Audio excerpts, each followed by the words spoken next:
Okay, quit videoing. All right, so we subtract 10 on both sides. I'm left with 10 here. I combine my I-50s. It's negative 0.10 plus 0.5 leaves me with 0.40 I-50. Divide both sides by 0.4. What's 10 divided by 0.4? Wait, wouldn't it be 40 divided by? No, it's 0.4. Oh, it is? It's 0.10. 25. It's 25. These are 0.10, 0.50. That's 0.10, 0.50.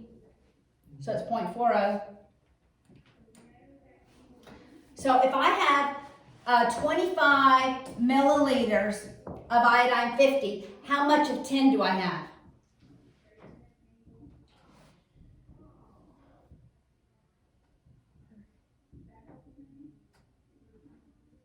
How much total do I want? 100. 75. So 75, that's right. Iodine 10, I have 75 milliliters. Because I want to end up with 100 total. All right, so what does this tell me? When I mix a solution that is 10% iodine, 75 milliliters of it, to a solution, to 25 milliliters of a solution that's iodine 50, my yield is going to be 100 milliliters of a solution that's iodine 20. All right, let's look at the next example. All right, remembering we're always going to have these two equations.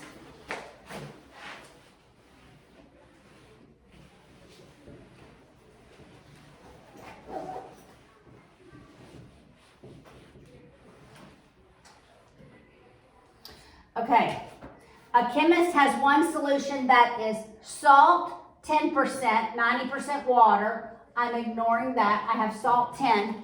I know that the rest is water, okay? And another solution that is only salt 2%. How many milliliters of each should they use? So we're going to add these, we're going to mix them so that we get a solution, and it's 1,400 milliliters of a solution that is salt 6%. All right, so we're always going to have this one. This represents how many milliliters of salt 10. I add to how many milliliters of salt 2, so that I get to 1,400 milliliters of salt 6. All right, so we have salt 10 plus salt 2. When we add those up, we're going to have 1,400 milliliters. And I know it's going to be salt 6. The concentration is going to be salt 6. 6% salt, okay?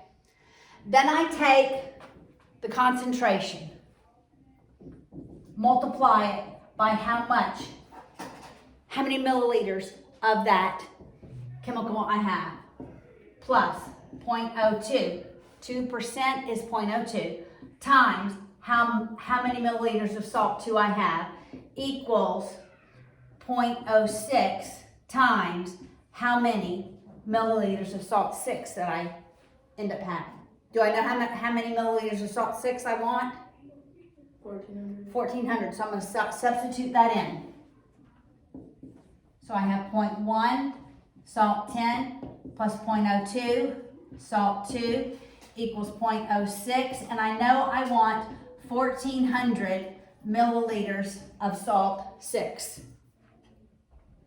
I'm always taking this equation, this first equation, right? We're always going to have these two equations. I'm going to either solve for salt 10 or salt 2, and then use substitution.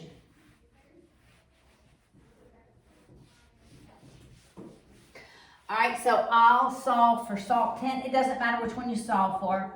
Subtract salt 2 on both sides, and you're left with salt 10 equals 1,400 milliliters minus how much salt 2 that I have. This is what I am substituting in to this equation. So for salt 10, it's 0.10, but for salt 10, I'm substituting in 1400 minus salt 2. Then I have 0.02 salt 2 equals, what's 1400 times 0.06? Like really in your calculators.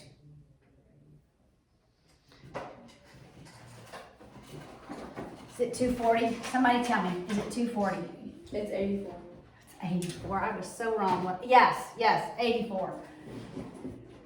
I just multiplied by the 4 and didn't think of the 1. 84. All right, I distribute this 0.10 and I end up with 140 minus 0.10 salt 2 plus 0.02 salt 2 equals 84. I don't like it when they use salt. Because sometimes it looks like a 5. That's why my S's are so curvy, so that I make sure it doesn't look like a 5. All right, we're going to subtract the 140 on both sides. Combine our like terms. Negative 0.10 plus 0.02 is negative 0.08.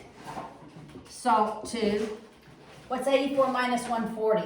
Negative 56. Negative 56.